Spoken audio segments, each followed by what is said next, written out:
il faut nourrir Médor en premier, et puis il faut le promener en premier, le caresser en premier, comme ça va faire une sorte de hiérarchie, etc. Et maintenant, grâce à l'éthologie, grâce aux études sur les groupes de chiens, on sait que les chiens ne vivent pas dans un système de hiérarchie, de dominance stricte comme ça. Et donc, il a été montré que ces conseils-là, ils sont plus dangereux qu'autre chose.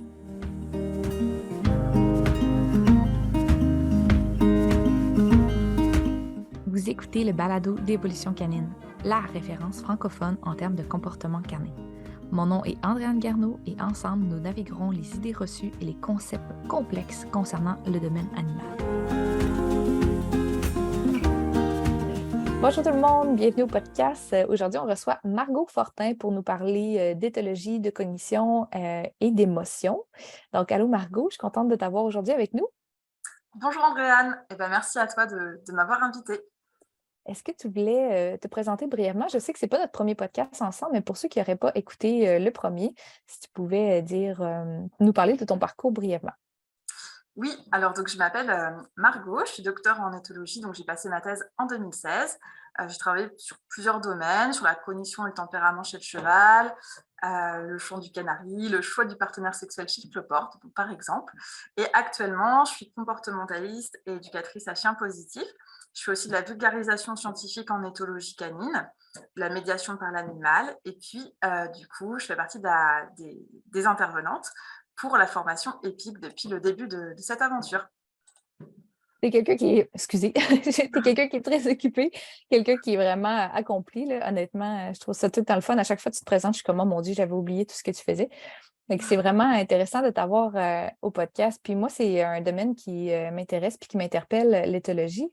Et je me demandais, c'est quoi les différents courants de pensée au niveau de l'éthologie? Tu sais, comment ça a évolué si on part pas trop loin, peut-être, je sais pas, dans les années 90, 2000?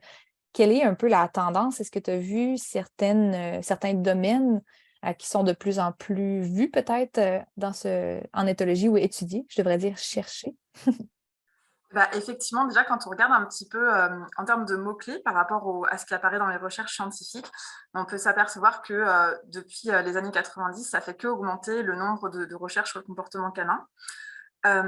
Donc vraiment, quand on tape donc dog et behavior, il y a de plus en plus de recherches qui apparaissent. Depuis 2004 environ, il y a un bon boom.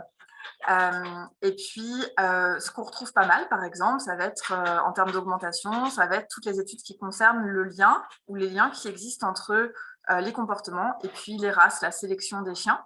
Donc, par exemple, en 2004, il y a eu 30 études sur ce sujet, mais en 2021-2022, il y avait plus de 120 études sur ce sujet, donc chaque année. Donc, ça a vraiment augmenté. Pareil, en ce qui concerne tout ce qui est méthode d'apprentissage, entraînement, en 2004, il y a eu 23 études dans l'année, alors qu'en 2021, il y en avait 200, par exemple. De la même manière, sur la cognition, ça a énormément augmenté, la cognition canine. Donc, comment est-ce que les chiens un petit peu vont prendre des informations de leur environnement, vont mémoriser, apprendre, etc. En 2004, il y avait une cinquantaine d'études, et puis il y en avait plutôt 200 en 2021, et puis aussi en 2022.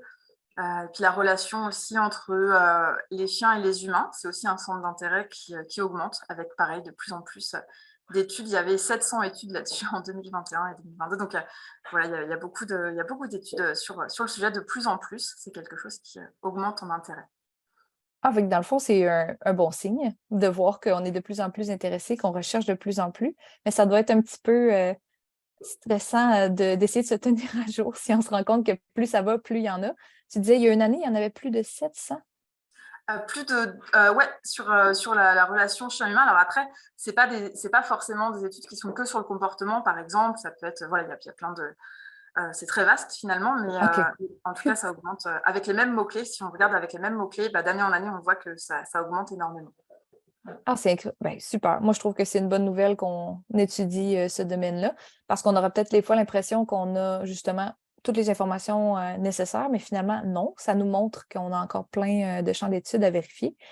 Puis, quelle est la relation entre justement l'éthologie, la cognition, puis le métier d'éducateur canin?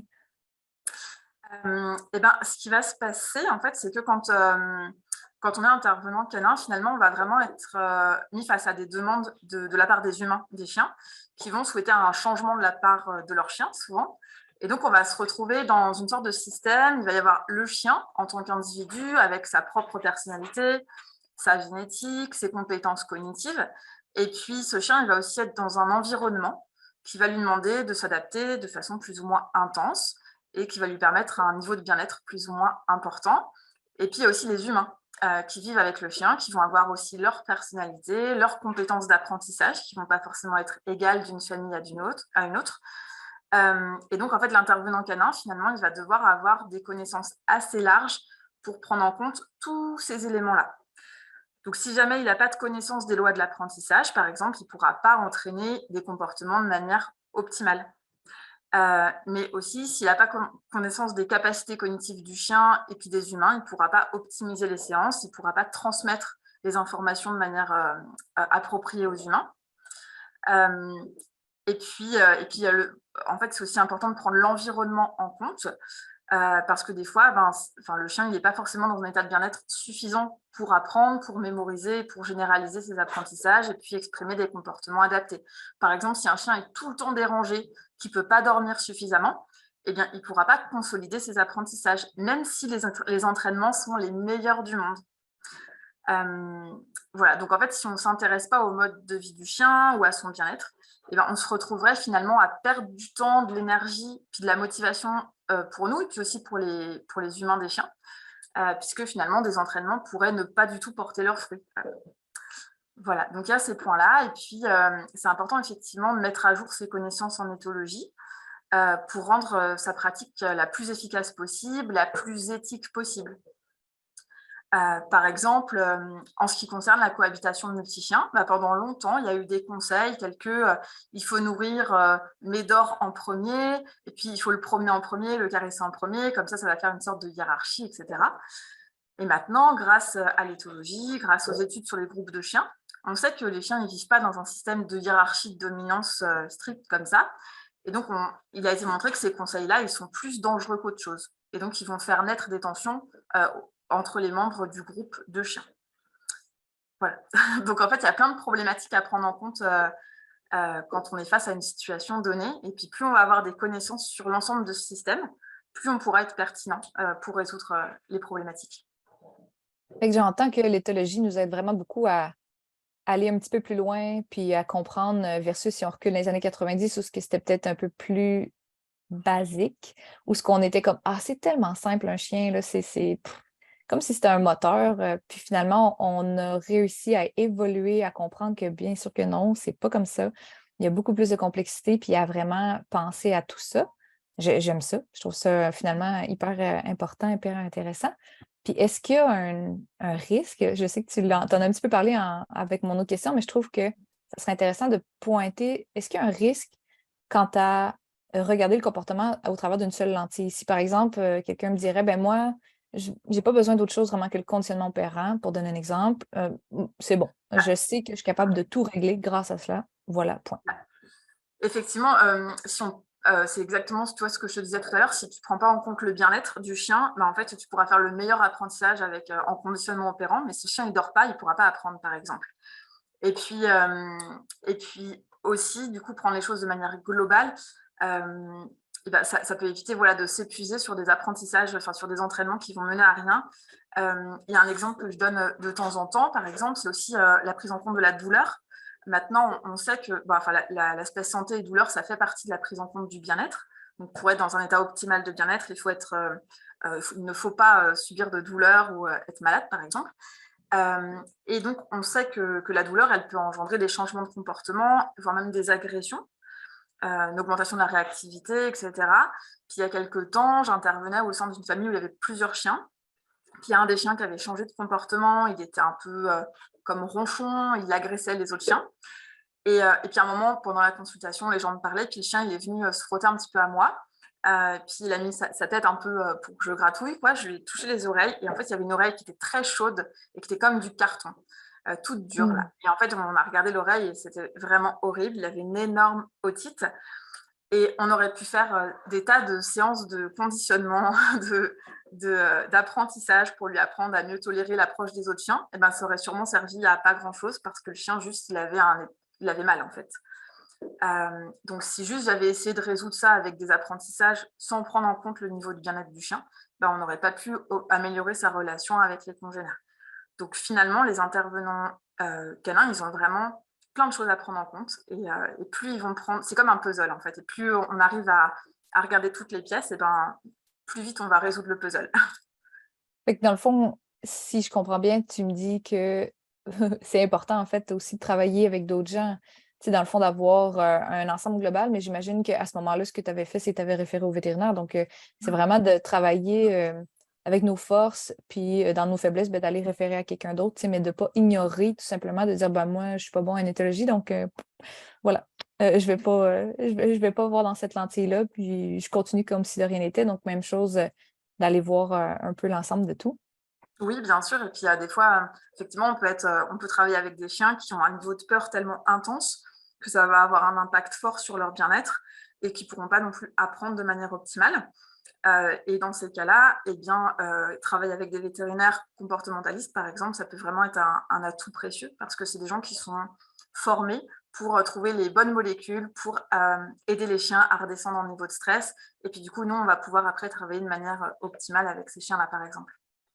C'est pour ça qu'on trouve que dans le programme EPIC, on voulait vraiment avoir beaucoup de gens de différents backgrounds, donc d'avoir des éthologues, un éthologue comme toi, avoir un vétérinaire comportementaliste. Je trouve ça important d'aller le plus possible, avoir plein d'outils dans notre boîte à outils, mais après ça, de savoir aussi vers où et quand référer, parce qu'on ne transformera pas les gens en vétérinaires comportementalistes grâce à notre programme EPIC, vraiment pas, mais c'est de savoir, elle est où la limite. Donc, je trouve ça super intéressant. En parlant un petit peu des différents domaines, ça me fait penser il y a une certaine mouvance en ce moment concernant l'excitation du chien, les sports canins. Je ne sais pas si tu en avais un petit peu entendu parler, mais on voit de plus en plus des gens qui pointent du doigt le fait de ne pas trop élever le cortisol chez le chien, de ne pas trop le monter en excitation. D'un point de vue éthologique, qu'est-ce que tu aurais à dire à ce sujet-là? Ça, c'est un sujet qui est très vaste et je pense qu'il faut être assez, comme plein de choses, un peu nuancé. Parce que, il y a aussi plein d'études qui montrent que pratiquer des activités avec son chien, ça a des conséquences, des impacts plutôt positifs. Par exemple, il y a plusieurs études qui montrent que le fait d'emmener son chien à des séances d'entraînement, alors en méthode éthique bien sûr, Oui. sinon ça ne marche pas, mais d'emmener des chiens comme ça à des entraînements de manière hebdomadaire, ça va avoir des incidences positives à la fois sur des comportements de peur, même sur de la malpropreté, sur des aboiements, puis ça va aussi permettre une meilleure relation avec les humains. Donc ça, c'est pour tout ce qui est entraînement de manière globale. Puis quand on parle vraiment de l'activité physique, là aussi, on trouve des impacts positifs dans plusieurs études. Donc par exemple, il y a une étude de 2016 qui a comparé le comportement de deux groupes de chiens. Il y avait un groupe de chiens sédentaires et puis un groupe qui pratiquait des sports canins de manière régulière, comme l'agility, la recherche olfactive, le sauvetage et d'autres choses. Et puis, les chiens qui étaient dans le groupe sédentaire, en fait, ils avaient autant de balades finalement et de temps accordé par leurs humains que les chiens du groupe actif. Vraiment, ce qui différait, c'était la pratique d'un sport canin, d'une activité spécifique. Ah, c'est Et bon comme étude, ça. C'est bon, ouais, j'aime ça qui ait fait la distinction. oui, tout à fait, parce que sinon, ça pourrait être effectivement, ça pourrait être biaisé par ça. Mais là, ils ont fait attention tout à fait à ça. Et donc, les scientifiques de cette étude ont comparé le comportement des deux groupes et ils se sont aperçus que les chiens qui étaient sédentaires, ils avaient plus de comportements de chevauchement, ils avaient plus de stéréotypies, donc comme du tournis, et puis ils agressaient davantage leurs congénères, alors que dans le groupe actif, finalement, il y avait moins de ces comportements-là. Ils ont aussi remarqué que dans le groupe actif, il y avait une grosse représentation de border collie avec donc des comportements comme la fixation du regard, des fois le fait de chasser des voitures ou des trucs comme ça. Mais chez ces border collies qui font de l'agility, il y a moins de ces comportements-là, par exemple. Donc, Wow. donc en fait, ils émettent l'hypothèse que cette activité, l'agility, ça pourrait être bénéfique pour des chiens qui présenteraient ce type de tendance comportementale, comme la poursuite ou la fixation. Et ça permettrait aux chiens d'acquérir certaines compétences, finalement, qui leur permettraient de mieux évoluer dans leur vie à côté de ça. Donc voilà. Et puis, en fait, chez l'humain, il y a plein d'effets positifs aussi qui ont été montrés de la pratique sportive. Donc, ça a un effet positif sur la dépression, sur l'anxiété, ça augmente l'estime de soi, ça augmente les fonctions cognitives. Et pendant longtemps, en fait, on pensait que c'était dû un peu à l'augmentation des endorphines, qui vont se fixer sur des petits récepteurs, des récepteurs à opiacés, donc ça fait le même effet que si on prend de l'opium, finalement. Mais maintenant, on sait qu'il y a d'autres mécanismes qui viennent expliquer ces effets positifs. Et en fait, quand on fait du sport, eh ben, on va avoir une sécrétion plus importante de cortisol, d'adrénaline, de dopamine. Ça va entraîner une sensation un peu de bien-être et d'euphorie. Et puis aussi, les muscles, ils vont sécréter un acide aminé qui est le tryptophane. Et ça va stimuler la sécrétion de sérotonine. Et la sérotonine, c'est hyper chouette pour réguler l'humeur, réguler l'anxiété et réguler le sommeil. Et elle va aussi, cette sérotonine, inhiber les comportements impulsifs. Et au contraire, si on a un faible taux de sérotonine, eh ben, ça va comme diminuer le seuil de réactivité auquel on peut répondre. Donc, en termes de bien-être, finalement, pratiquer une activité physique, ça peut être un point vraiment pertinent pour les chiens, et puis pour améliorer certains comportements. Par contre, effectivement, le surentraînement, bah, qu'il soit physique ou même cognitif, ça peut avoir des conséquences négatives. Il y a pas mal d'études chez les humains qui ont été faites là-dessus et qui ont montré que si jamais on soumet des humains, des sportifs à un surentraînement, eh ben, ils vont finalement avoir des comportements plus impulsifs après ce surentraînement. Et ils vont préférer, par exemple, avoir des renforçateurs faibles, mais directement à court terme, plutôt que des renforçateurs plus grands, mais qui nécessitent d'avoir un petit peu de délai. Donc du coup, c'est vraiment de l'impulsivité. Il y a une autre étude qui a montré que des humains qui étaient soumis à un travail cognitivement très demandant, eh bien, ils vont aussi avoir cette tendance à être plus impulsifs, à préférer un faible renforçateur immédiat plutôt qu'un renforçateur supérieur, mais qui arriverait un peu plus tard.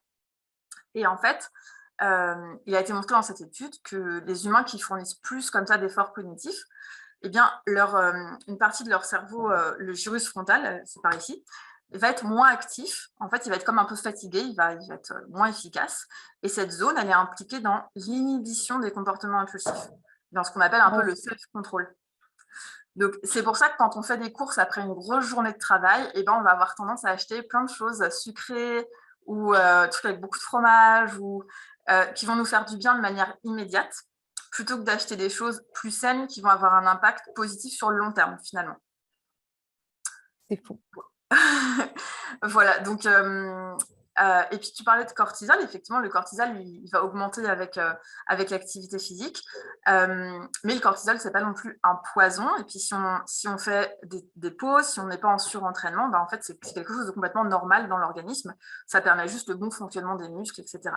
Ce qui est embêtant, c'est si jamais on est tout le temps en stress chronique, c'est-à-dire si on est tout le temps en entraînement intense et qu'on n'a pas de repos, là, on va avoir effectivement une accumulation de ce cortisol qui va être un peu qui va être délétère pour l'organisme. Mais on n'est pas obligé de tomber dans les extrêmes. Mais vois-tu, je trouve ça fascinant parce que de bien comprendre justement ces mécanismes-là, ça nous permet de rationaliser, de voir elle est où la ligne aussi. Peut-être que la ligne, elle n'est pas si facile nécessairement à tracer. Il doit y avoir quand même une petite zone de gris entre, en fonction de l'individu, est-ce que tu es dans le sous-entraînement ou le surentraînement? Est-ce que tu es correct? Est-ce que tu es dans un niveau optimal?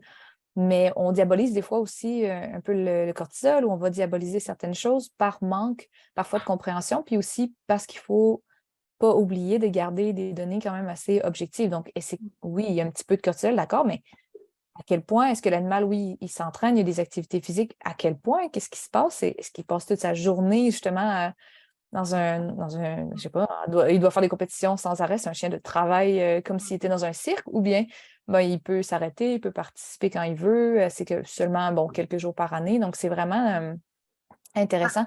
Tout ce que tu as dit, je pense que c'est vraiment important que les éducateurs canins se mettent à jour là-dessus, tous les éducateurs, puis qu'on comprenne bien ça. C'est là, c'est disponible, c'est accessible. C'est de comprendre un peu le mécanisme. Puis je trouve ça hyper intéressant ce que tu as dit, que même avec un surentraînement, on peut être plus impulsif. Je n'aurais pas pensé. Je me serais dit, si tu t'entraînes à fond, mais en tant qu'humain, par exemple, je me serais dit, tu es capable de justement avoir un si bon mental que l'impulsivité, tu sais, ça n'existe plus pour toi. J'aurais imaginé ça, je ne sais pas pourquoi. Ça m'a vraiment surpris. Ça me choque parce que je me dis, moi, je pense que j'aurais été convaincue que si je m'entraîne comme une folle, j'aurais eu un mental d'acier. Oui, alors si tu t'entraînes de manière adaptée à ton niveau et à ton physique, avec des phases de repos, oui. Mais si jamais tu augmentes trop d'un coup ta charge d'entraînement, c'est là où tu vas tomber dans le surentraînement finalement. Mais on dirait, je pensais que ça ne pouvait pas exciter parce que dans ma tête, les athlètes, c'est du surentraînement. Mais non, ça veut dire que il faut un équilibre, peu importe, Exactement. toujours, toujours, toujours. Ouais. Et puis les athlètes peuvent aussi se blesser justement s'ils n'ont pas ces phases de repos, ils peuvent être plus susceptibles de se blesser ou d'avoir juste des baisses de motivation parce que justement quand ils sont en surentraînement, des fois ils vont préférer mettre fin d'un coup à un entraînement, par exemple, pour avoir un renforçateur immédiat, plutôt que de continuer l'effort, ce genre de choses. Comme Donc, mettons, tu es en train de t'entraîner, finalement, tu dis j'arrête, je prends une bonne borne de chocolat. ouais, c'est ça, exactement. C'est comme bravo. Tout Je vais l'effort manger a un été mis. fast-food et c'est ça. Et Un beaucoup bon de Big Mac. Wow! Hey, merci beaucoup pour ton temps, Margot. Je vais réécouter le podcast, c'est sûr, parce que tout ce que tu as dit, je pense que je vais le prendre en note. Fait que je suis sûre que ceux qui nous ont écoutés aussi en ont eu en masse pour pouvoir pour faire des devoirs. Puis en tout cas, pour en apprendre encore plus, là, ça m'a juste ouvert la porte à vouloir en apprendre davantage. Alors, C'était avec plaisir. je te remercie de ton temps, je te remercie d'avoir été avec nous encore une fois. Puis on se revoit très bientôt pour les autres. Écrivez-nous dans les commentaires quel est le prochain sujet que vous aimeriez qu'on aborde dans le podcast. Et pour en apprendre un peu plus sur notre programme EPIC, qui est notre programme d'études professionnelles d'intervention en comportement canin, juste à cliquer sur les liens dans la description.